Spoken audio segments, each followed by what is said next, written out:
To civil service simplifier. ഇന്നത്തെ വീഡിയോയിൽ നമ്മൾ ഡിസ്കസ് ചെയ്യുന്നത് ഒരു ഇന്ത്യൻ സിറ്റിസണിനെ വിവാഹം കഴിക്കാനുള്ള റൈറ്റ് ഉണ്ടോ എന്നാണ് ഇന്നത്തെ വീഡിയോയിൽ നമ്മൾ ഡിസ്കസ് ചെയ്യുന്നത്. നമുക്ക് വീഡിയോയിലേക്ക് പോകാം. റീസെന്റ് ഒരു ഇൻസിഡന്റ് നടന്നിട്ടുണ്ടായിരുന്നു. ഇന്ത്യയിലാണ്, മീററ്റിലാണ് നടന്നിട്ടുള്ളത് ഈ ഇൻസിഡന്റ്. അവിടെ ഒരു വിവാഹം കഴിക്കുന്ന സമയത്ത് വിവാഹ ചെറുക്കനെയും അതുപോലെ തന്നെ വീട്ടുകാരെയും തല്ലുകയുണ്ടായിരുന്നു.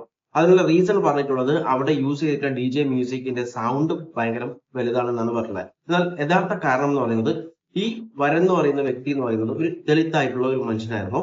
എന്നാൽ ഇവരെ തല്ലിയിട്ടുള്ളത് അപ്പർ കാസ്റ്റിലുള്ള ആൾക്കാരായിരുന്നു. ഇതിന്റെ യഥാർത്ഥ റീസൺ എന്ന് പറയുന്നത് ഇവരെ ഈ ഒരു മാരേജ് കുറച്ച് ആഘോഷത്തിലായിരുന്നു നടത്തിയിട്ടുള്ളത്. മ്യൂസിക്സും കാര്യങ്ങളൊക്കെ വെച്ച്, അതുപോലെ തന്നെ ഈ കുതിരന്റെ മുകളിലൊക്കെ ചെറുക്കനെ കൊണ്ടുപോകുന്ന ഒരു ആചാരം അവർക്കുണ്ടല്ലോ, ഒരു കൾച്ചർ ഉണ്ട്. അപ്പൊ ആ ഒരു ഇതിലായിരുന്നു അവർ നടത്തിയിട്ടുണ്ടായിരുന്നത്. ഇതിൽ ചെയ്തിട്ടുള്ളത് ആ DJ മ്യൂസിക്കിന്റെ ഇൻസ്ട്രുമെന്റ്സും അതുപോലെ തന്നെ അവിടെയുള്ള വെഹിക്കിൾസും ഒക്കെ അടിച്ച് തകർക്കുകയും അതിനോടൊപ്പം തന്നെ ഈ ഒരു വ്യക്തിയെ, അതായത് ഈ പറഞ്ഞ ചെറുക്കനെ, കല്യാണ ചെക്കനെ എന്ത് ചെയ്തു, കുതിരന്റെ മുകളിൽ നിന്ന് താഴേക്ക് ഇറക്കിയിട്ട് അടിക്കുകയൊക്കെയാണ് ചെയ്തിട്ടുള്ളത്.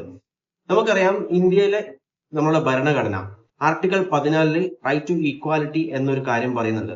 എല്ലാവരും തുല്യരാണ്, അതുപോലെ തന്നെ നമുക്ക് ആരെ വേണമെങ്കിലും കല്യാണം കഴിക്കാം. ആർട്ടിക്കിൾ 21 ഓഫ് ദി കോൺസ്റ്റിറ്റ്യൂഷൻ പറഞ്ഞിട്ടുണ്ട് നമുക്ക് ആരെ വേണമെങ്കിലും മാരേജ് ചെയ്യാം. അതുപോലെ തന്നെ നമുക്ക് ഒരുപാട് ഫ്രീഡംസും കാര്യങ്ങളൊക്കെ തന്നിട്ടുണ്ട്. യാതൊരു തരത്തിലുള്ള ഡിസ്ക്രിമിനേഷൻസും കാര്യങ്ങളൊക്കെ പാടില്ല എന്നും, കാസ്റ്റിസം അങ്ങനെ ഒരു കാര്യത്തിലും ഡിസ്ക്രിമിനേഷൻ പാടില്ല എന്ന് ഇന്ത്യൻ ഭരണഘടന പറയുന്നുണ്ട്. എന്നാൽ ഇത് പ്രാബല്യത്തിൽ വന്നിട്ടുണ്ടോ? ഇല്ല. കാരണം ഈ ഒരു ഇൻസിഡൻസ് നമുക്ക് മനസ്സിലാവും. ഈ ഒരു ഇൻസിഡന്റ് അല്ല, ദളിതിന്റെ പേരിലുള്ള ഇൻസിഡൻസ് പലപ്പോഴും നടക്കാറുണ്ട്. ഇപ്പം കഴിഞ്ഞ ആഴ്ച ഒരു ദളിതിനെ തല്ലിയിട്ട് കൊന്നിട്ടുണ്ടായിരുന്നു. ആ ഒരു പഞ്ചായത്തിലെ, ആ ഒരു വില്ലേജിലെ സർപഞ്ച് ആ ഒരു വ്യക്തിയെ തല്ലി കൊന്നിട്ടുണ്ടായിരുന്നു. അദ്ദേഹത്തിന്റെ വീട്ടുകാരൻ ചേർന്നിട്ടാണ് ഈ ഒരു വ്യക്തിയെ തല്ലി കൊന്നിട്ടുള്ളത്. എത്ര പേർക്ക് ഇത് അറിയാം? കാരണം ഇതൊരു സെൻസേഷണൽ ന്യൂസ് ആവുണ്ട്. കാരണം ഒരാളെ അടിച്ചു കൊന്നുകയാണ് ചെയ്തിട്ടുണ്ടായിരുന്നത്. അത് ദളിതാവട്ടെ ആരുമാവട്ടെ, ഒരു വ്യക്തിയെ, ഒരു മനുഷ്യനെ അടിച്ചു കൊന്നിട്ട് ഇതൊരു നാഷണൽ വൈഡ് ന്യൂസോ ഒന്നും ആയിട്ടില്ല. എന്തുകൊണ്ടാണ്? കാരണം ആ സമയത്ത് നമ്മൾ വേറെ പ്രശ്നങ്ങളുടെ പുറകിലായിരുന്നു. അമ്പലവും പള്ളിയും അങ്ങനെ ഓരോ പ്രശ്നങ്ങളുടെ പുറകിലായിരുന്നു. കാരണം അതുകൊണ്ട് ഈ ഒരു ന്യൂസ് നമ്മൾ ന്യൂസ് വാല്യൂ കണ്ടെത്തിയില്ല. അതുകൊണ്ടാണ് ഈ ഒരു കാര്യം പുറത്തൊന്നും അറിയാതെ എന്നുള്ളത്. നമുക്ക് ഈ മീററ്റിലെ ഇൻസിഡൻസിലേക്ക് തിരിച്ചു വരാം. മീററ്റിലെ ഇൻസിഡൻസിന്റെ റീസൺ ഈ ഒരു ലൗഡ് സ്പീക്കറിന്റെ സൗണ്ട് കൂടിയതാണെങ്കിൽ അത് പറഞ്ഞു തീർക്കാൻ പറ്റുന്നു. വെറുതെ ഒരു വയലൻസിലേക്ക് പോകേണ്ട ആവശ്യമില്ലായിരുന്നു. ഇതിനെ ആസ്പദമാക്കിയിട്ട് ഈ Meerut police case FIR file ചെയ്തിട്ടുണ്ട്.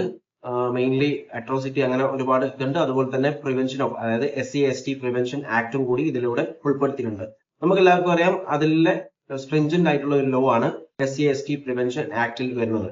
എന്നാൽ ഇതൊക്കെ അറിഞ്ഞിട്ടും എന്തുകൊണ്ടാണ് ഇവർക്കെതിരെ, അതായത് ദളിത് അല്ലെങ്കിൽ SC/STക്കെതിരെ വീണ്ടും ഇങ്ങനെ അട്രോസിറ്റീസ്, വയലൻസ് ഉണ്ടായിക്കൊണ്ടിരിക്കുന്നത്? അതിനുള്ള റീസൺ എന്ന് പറയുന്നത് ഈ ഒരു കേസിൽ വന്നു കഴിഞ്ഞാൽ ഇതിന്റെ കൺവിക്ഷൻ റേറ്റ് ആണ്. കൺവിക്ഷൻ റേറ്റ് എന്ന് പറയുന്നത് 20 മുതൽ 25% മാത്രമാണ് ഈ SC/ST പ്രിവെൻഷൻ ആക്ടിലെ കൺവിക്ഷൻ റേറ്റ് എന്ന് പറയുന്നത്.